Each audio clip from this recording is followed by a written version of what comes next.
सबसे पहले तो आज महाराष्ट्र के डिप्टी सीएम जिनकी एक दुर्घटना में, एक हादसे में दर्दनाक मृत्यु हुई है, मैं उन्हें श्रद्धासुमन अर्पित करता हूं। और साथ में कई लोगों के और भी हताहत होने की सूचना मिली है, मैं श्रद्धासुमन अर्पित करता हूं। आज गवर्नर साहब का अभिभाषण है, इसमें पिछले साल का ब्यौरा भी होगा, आने वाली रणनीति सरकार की जो दिशा है वो भी प्रदेश के सामने आएगी।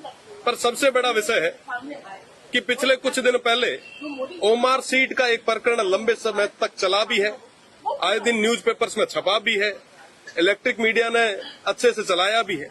हकीकत ये है कि दोनों ही सरकारें युवाओं के भविष्य के साथ फुटबॉल खेल रही है। पहले भी पेपर लीक कई बार हुए, उन तमाम चीजों से, उन तमाम धारणाओं से युवा उठे भी नहीं थे। उससे पहले ओमार सीट जैसे प्रकरण और आगे आ गए। जब बाढ़ ही खेत को खाएगा तो बचाएगा कौन? और दोनों ही सरकारें बारी बारी से युवाओं के भविष्य के साथ खिलवाड़ कर रही। मैं वेस्टर्न राजस्थान से आता हूं, रेगिस्तान से आता हूं। वहां कहा जाता है कि घी ढुले तो बनाई ढुले, पानी नहीं ढुले। आज के समय में पूरे प्रदेश में पानी को लेकर हाहाकार मचा है। जेजेएम की मैं अगर बात करूं तो जेजेएम में हम 32वें नंबर पे है, हमारा जो स्टेट है वो 32वें नंबर पे है। और उसमें भी अगर मैं स्टेट की बात करूं तो बाड़मेर सबसे आखिरी में। निश्चित रूप से इन तमाम विषयों पे बात होनी चाहिए।